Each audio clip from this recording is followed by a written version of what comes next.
"No one marries a fat girl, sir, but I can cook," said the shy bride. The rancher's reply changed her life. Wyoming Territory, December 1879. The wind clawed at the worn edges of Powder Creek, a town stitched together with grit and desperation. Snow drifted in lazy spirals over the dried grass and rattling fences, settling heavy on rooftops and shoulders alike. This was the kind of winter that turned breath to frost and men to ghosts. Horses breathed steam. Guns were tucked under coats like promises waiting to be kept. And in a small cabin on the edge of town, where the land sloped down toward the frozen creek, a woman stood alone at a wood-burning stove. Edith Mayburn, age 27, stirred a pot of rabbit stew with calloused hands. The scent of thyme and bone broth filled the cramped space, chasing away the silence that had become her only constant companion. She had lived alone for nearly 5 years, ever since leaving the orphanage, where she learned to bake, boil, and brine in the kitchen that kept her from the cold and from cruel words. People in Powder Creek spoke her name in whispers, when they spoke it at all. "The fat girl in the cabin," they'd say. "Kind heart, poor figure," children pointed. Shopkeepers gave her the worst cuts. She smiled anyway, traded baked bread for buttons and dried herbs, and kept to herself. This morning, the cold felt sharper than usual. Edith pulled her shawl tighter and leaned near the fire when she heard it. 3 hard knocks on the door, not hesitant, not polite. The kind of knock that belonged to a man who did not repeat himself. She hesitated, wiped her hands, opened the door. Standing there was a man wrapped in a thick wool coat, snow clinging to his boots and the brim of his hat. His face was shadowed, but his eyes were sharp, taking in the small cabin, the warmth behind her, and Edith herself. He removed his hat slowly, revealing dark hair flecked with silver at the temples. "Are you Edith Mayburn?" he asked, voice low, edged with weariness. "Yes," she replied, uncertain. "Can I help you?" The man nodded once. "Name's Coulter Grady. I run Grady Ranch west of here. Lost my cook 2 days ago. Sick. Men are hungry and useless when unfed." He paused.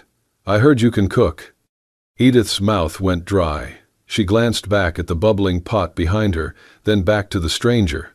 His coat was dusted with trail salt, his hands large and weathered, the kind that could break a wild horse or bury a man with equal ease. "I can," she said carefully. He tilted his head. "You cook for 20 cowhands?" Her breath caught. 20? She'd never cooked for more than 6 at a time at the orphanage. Her heart thudded against her ribs. She looked past him into the snowy plains, then down at herself. In the bent reflection of the tin ladle hanging by the door, she saw what others saw: round cheeks, full arms, wide hips, a body shaped more by flour sacks and heavy pots than corsets or courting. Something twisted inside her chest. Years of cruel words surfaced like bruises beneath her skin. She met his eyes, then quickly looked away. "No one marries a fat girl, sir," she whispered, voice barely holding together. "But I can cook." The words hung in the cold air between them, bare and trembling. She expected him to turn away, to offer a curt apology or a dismissive laugh. But Coulter Grady didn't move. He looked at her, not through her, not past her, but at her. Then he said, softly, "I am not hiring a wife, Miss Mayburn. I'm hiring someone who knows how to feed a man in a way that reminds him life's still worth waking up for." Edith blinked. Her hands, still floured from baking biscuits earlier, trembled slightly. She didn't know what to say. Coulter placed his hat back on, nodded once, and turned to go. "I'll be back at first light," he said over his shoulder, "if you're willing." And with that, he walked into the snow, leaving Edith standing in the doorway, the warmth of her hearth reaching no farther than the frame. But something else lingered, his words, heavy, honest. "I'm not hiring a wife. I'm hiring someone who knows how to feed a man in a way that reminds him life's still worth waking up for." And for the first time in years, she didn't feel invisible. She felt seen. The dawn over Grady Ranch came slow and heavy, pressing down on the land like a wool blanket soaked in ice. The sky was the color of iron, and the wind carried a cruel edge, the kind that cut through coats and cracked lips raw. Snow had fallen in the night, thin and bitter, leaving a dusting across the rooftops and fences. Smoke curled upward from the bunkhouse chimneys, curling like question marks into the gray sky. Edith Mayburn sat in the back of the wagon, hands folded in her lap, heart thudding like a war drum. The driver, a young ranch hand named Will, hadn't spoken much on the ride. He'd merely helped load her trunk, glanced sideways once, and muttered, "Hope you ain't too soft for Grady Ranch." When the wagon rolled to a stop, Edith stepped down into a world that didn't seem to want her. The ranch sprawled wide, 3 barns, a corral thick with cattle, a low-slung bunkhouse, and the main house standing stern at the edge of the horizon like it owned the land and everything breathing on it. Everything here had been built by strong hands and hard years. And now all those strong hands were watching her. The cowhands stood in loose clusters, arms folded, leaning against fence posts or swinging tools to a stop just to stare. Their faces were hard with winter, skin burned by wind and weather. They didn't hide their reactions. "Well, hell," one man chuckled, nudging his friend. "She's gonna eat more than she cooks." Another laughed loud. "Hope we ain't paying by the pound." Edith's cheeks flamed, but she didn't flinch. She didn't run. She held her head high, her gaze steady, and walked straight toward the kitchen house without a word. Her boots crunched in the snow. Her coat flapped at her sides. The whispers followed, but she didn't give them the satisfaction of a reaction. Inside, the kitchen was cold. The fire had long died out. Edith moved like she had always belonged there, opening cabinets, checking stores, dragging logs to the hearth, and striking flint to steel until the fire roared back to life. Her hands, practiced from years at the orphanage and her own small hearth, moved without fear. She unpacked her knives, her spices, her cast-iron skillet. By sunrise the next morning, the air was thick with the scent of roasted cornmeal, crushed chili, and butter melting into hot stone. She'd risen before the sun and set her plan in motion. Cornbread. But not just any. Her signature dish, spicy cornmeal cakes pan-seared in lard, crisp on the outside and warm inside, served with thick cream sauce flecked with smoked pepper and a hint of nutmeg. She laid out 20 plates with practiced grace. The bunkhouse bell rang, boots thundered in. The cowhands clomped into the dining hall laughing, yawning, slapping snow from their coats. Then they smelled it.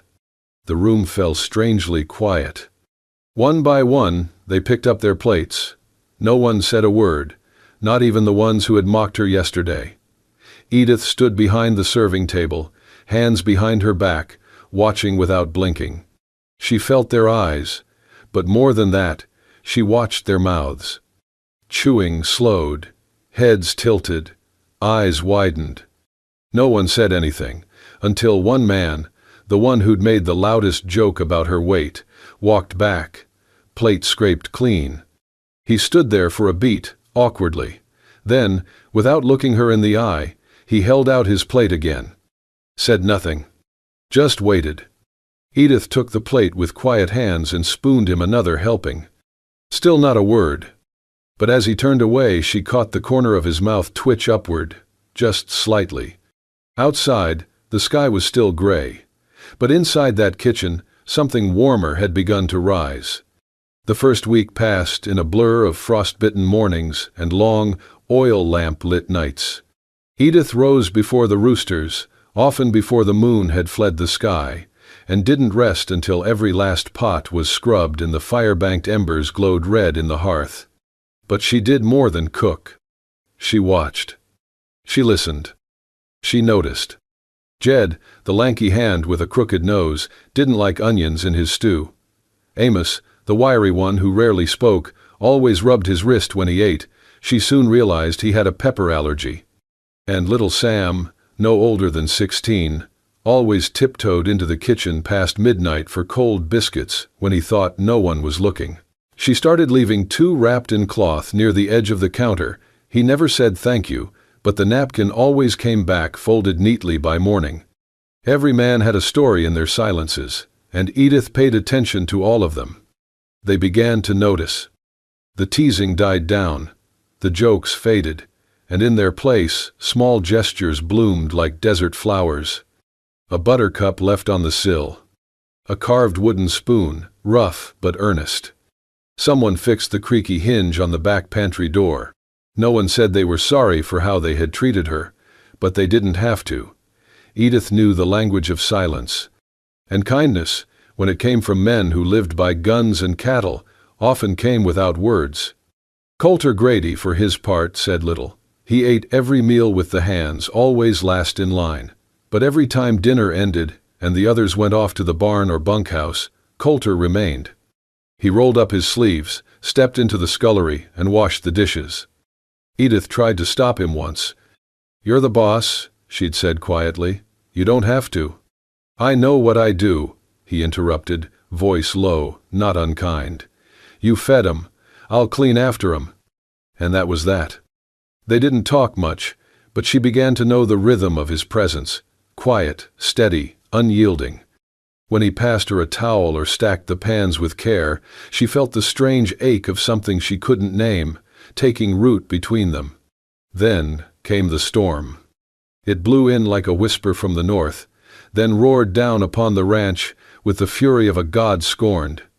The wind howled through the eaves, tearing at the barn doors and sending cattle into a panic. Men shouted. Hooves thundered. Edith stayed behind in the kitchen, bolting shutters, stoking the fire higher. Snow slapped the windows so hard it sounded like fists. That was when she heard it. A sound just barely louder than the wind. A child's voice. Weak. High-pitched. "Hello?" Her heart stopped. She grabbed her shawl, unlatched the door, and braced against the screaming wind. Visibility was near nothing, white chaos whipping around her, but the voice came again, closer now. "Please." Then she saw him. A boy, no older than 7. Skin the color of sun-warmed clay, black hair matted with ice. He wore only a thin shirt and torn moccasins. Edith didn't think. She rushed into the storm, scooped him up, wrapped him in her shawl, and carried him back into the warmth. The door slammed shut behind her. She set him by the fire, his tiny body trembling like a leaf in the gale. "Where are you from?" she whispered, rubbing his arms, trying to get the heat back into his limbs. The boy didn't answer, just shivered and clung to her, wide-eyed. A shadow filled the doorway. Coulter. Snow clung to his coat, his face flushed from the cold, breath ragged. He didn't speak. He just looked, from the boy, to Edith, to the shawl soaked with melting snow. Edith stood protectively, arms around the child. "I heard him," she said softly. I had to." Coulter stepped closer, crouched slowly by the hearth, and reached out a calloused hand to touch the boy's shoulder. "You did right," he said after a moment. His eyes met hers, quiet, steady, unreadable. Then he nodded once and helped build the fire higher. No other words were spoken that night. But for the first time, when Edith looked at Coulter, she didn't see a rancher. She saw a man who had seen her in the storm, and stayed. Morning broke over Grady Ranch in muted shades of silver and blue. The storm had passed, leaving a fragile silence in its wake. Snow blanketed every rooftop, every fence post, every hoofprint, muffling the world into stillness. Inside the kitchen, the fire had burned low. Edith sat near it, wrapped in a quilt she barely remembered fetching, arms still aching from the night before. The child had been taken in by a neighboring Lakota family who'd come looking at dawn. Edith had handed him over gently, the way someone might return a piece of their own heart. Now she sat alone, hands curled around a tin mug of lukewarm tea. She didn't hear Coulter come in, but she felt him. A quiet presence, sure as winter. Then, without a word, he stepped behind her and draped a woolen blanket across her shoulders. It was thick, warm, smelled faintly of cedar and smoke. His hand lingered for the briefest moment before he stepped away. No words, no glances. Just the weight of something gentle, settling between them like snow that didn't melt.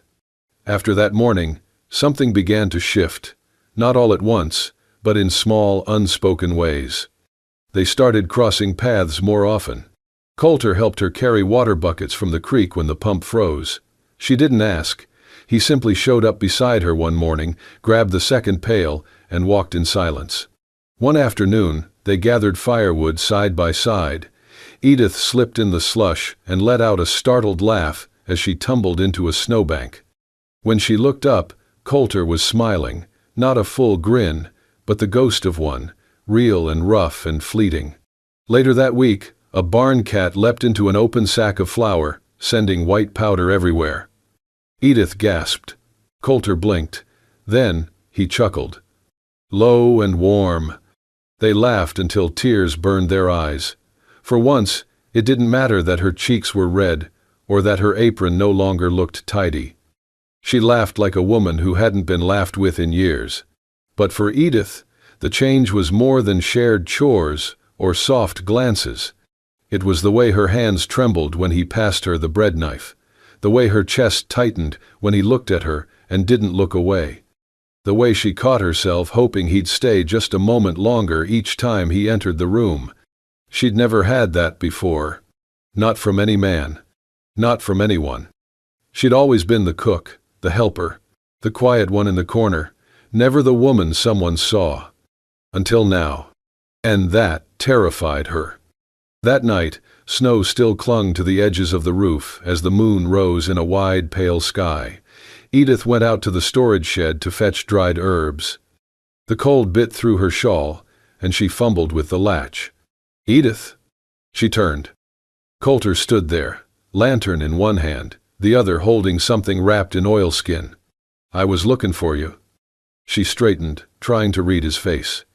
He stepped inside the shed, set the lantern on a barrel, and held out the parcel. What is it? She asked, her voice small.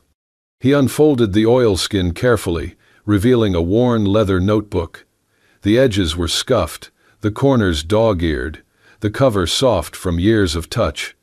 This belonged to my mother, he said. She used to keep recipes, thoughts, little things she didn't want to forget. Edith reached for it, hesitant. He didn't let go. She told me once, Coulter said, voice low, that love doesn't come from the eyes. It comes from whatever still lives after the meal is gone. Edith swallowed hard. The warmth in the shed seemed to rise, though the air was frigid. Coulter finally released the book into her hands. I figured maybe you'd like to add to it.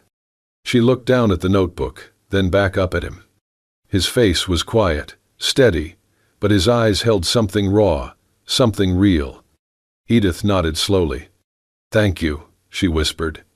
And for a long time, they stood there in the half-light of the shed, two people shaped by silence, beginning to find their words in each other. The thaw came slow that spring, but it came. Snow pulled back from the hills like a tired tide, leaving behind mud, bloom, and rumors. At first, it was just whispers around Powder Creek's mercantile and barber shop, that the cook-up at Grady Ranch had the boss staying late in the kitchen, that she wasn't just using flour in her biscuits, that maybe, just maybe, Coulter Grady had lost his mind, or at least his standards. Fat girl's got something in that stew of hers, one man laughed over a bottle. The town was small, mouths were quick, and bitterness traveled faster than any horse. Then came Caroline. She arrived in a fine carriage, boots too clean for the dirt roads, eyes too sharp for any real warmth. Her dark hair was pinned high and tight, her lips painted with something unnatural. The townsfolk remembered her well, Caroline Ash Grady, the belle who left town with a banker after Coulter lost his first cattle drive to drought. And now, she was back. Edith saw her for the first time on a Sunday afternoon, standing on the church steps in a green velvet dress that didn't belong to this land. Caroline's gaze scanned the faces exiting the chapel until it landed on Edith. She smiled. Not kindly. Not at all.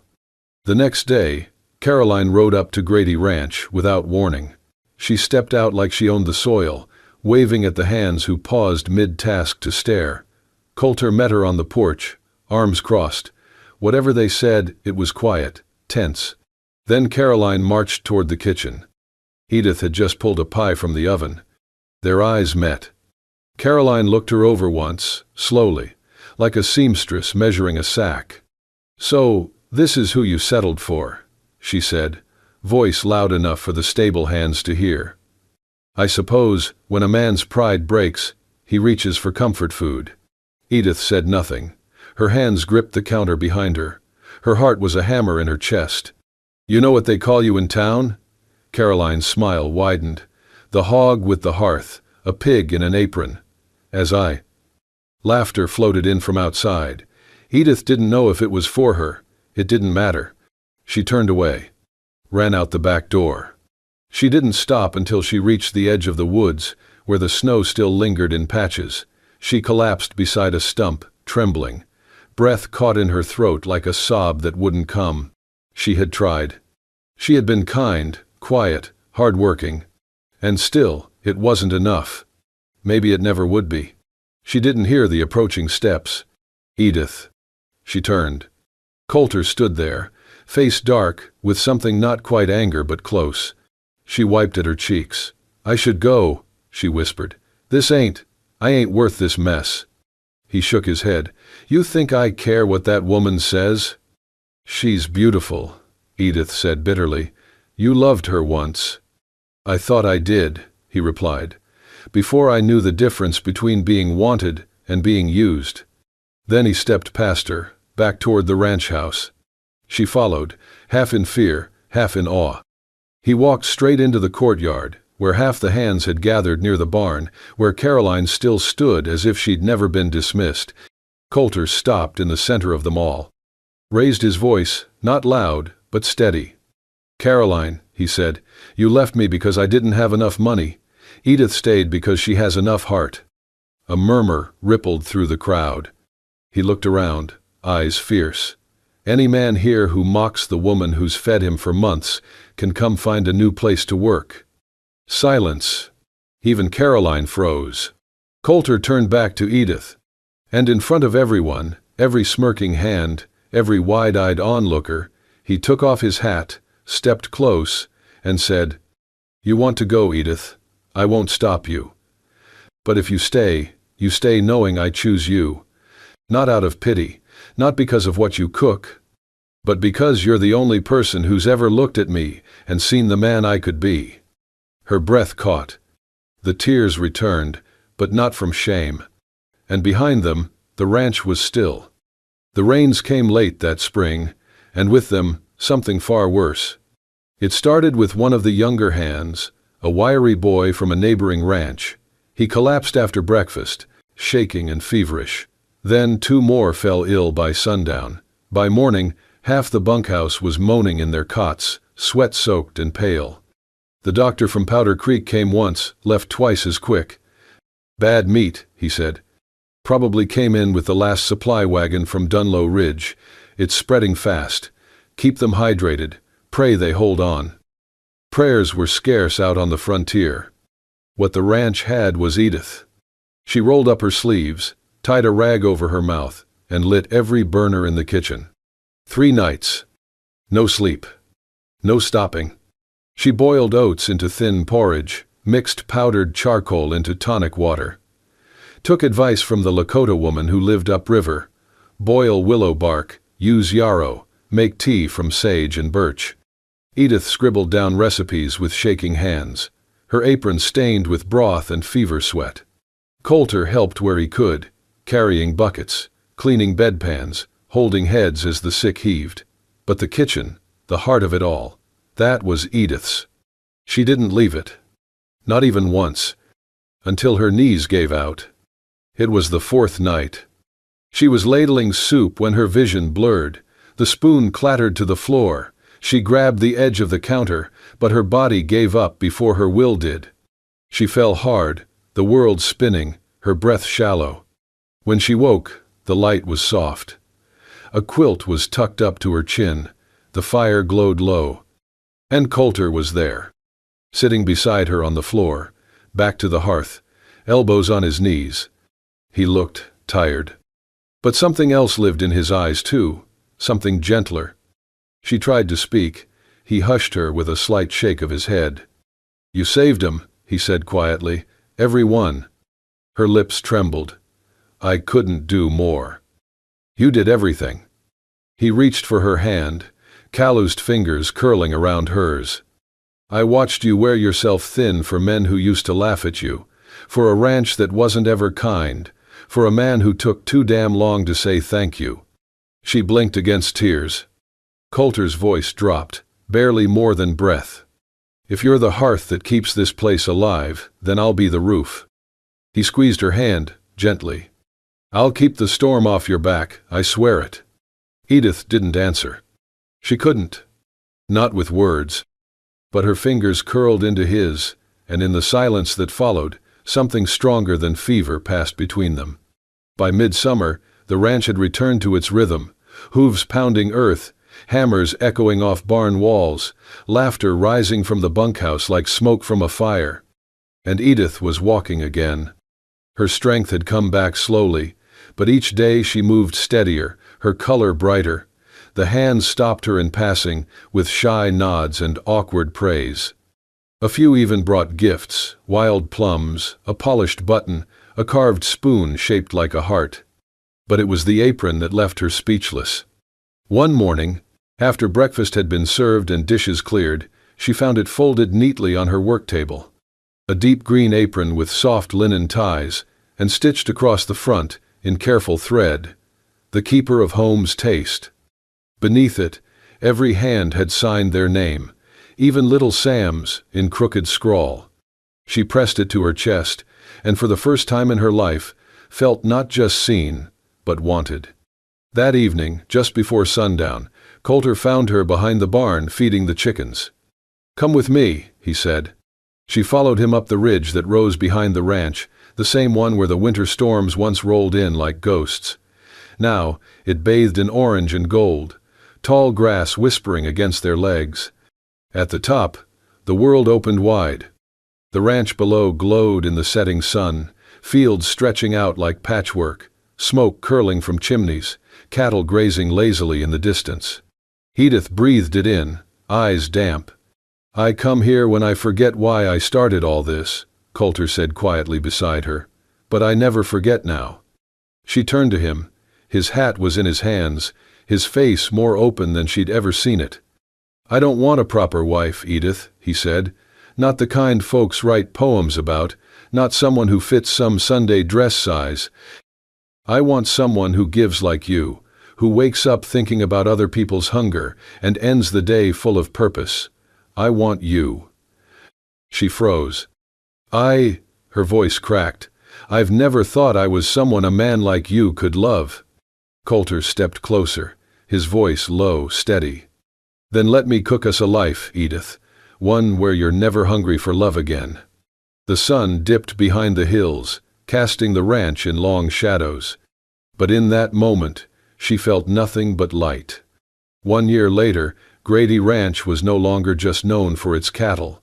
People rode in from as far as 10 miles away, not to buy stock, but to eat. Tucked beside the main barn, under a newly built awning with wildflowers climbing up its beams, stood a small, timber-walled eatery with a hand-painted sign above the door. Iron pot and painted heart. Locals called it Noi Sat and Tim Sun, after Edith's favorite phrase about love needing both strength and tenderness to last. The name stuck. Inside, long wooden tables lined the walls, candles melted into glass jars, and the air always smelled of baked cornbread, spiced stew, and something sweeter, something like comfort. Edith ran the kitchen with the same quiet grace she always had, but now she smiled more. Her apron bore the same embroidered words from that gift a year ago, "The Keeper of Home's Taste." And when someone called out, "Ma'am," they didn't mean it out of formality. They meant it with respect. "Mistress," the ranch hand said now, grinning, proud. The men who once laughed behind her back now lined up politely for a second helping of her hickory chicken. Some even brought their wives, who whispered thanks after tasting the pecan pie. "And Coulter?" Every night, after the last dish was served and the final lantern trimmed low, he would roll up his sleeves and head for the dish basin. No one questioned it, not even Edith. He still washed every plate by hand, quiet as ever. And sometimes, when no one was looking, he'd reach into his coat pocket, pull out a sprig of prairie clover or wild mint, and tuck it gently behind Edith's ear as she scrubbed a counter or stirred the last pot. She never stopped blushing. One evening, after closing, Edith sat alone at one of the tables, a letter spread before her. The lantern light flickered as she dipped her pen and began to write. It was a reply to a girl from a neighboring town, a girl who had written timidly, asking how she could ever be loved if boys only laughed at her shape. Edith stared at the letter for a long time before writing. "I used to believe the same thing. I thought love only came for the slim, the shiny, the bold. I thought I had to wait for someone to choose me before I could belong. But that was before I learned the secret. You don't wait for love to find you. You become love.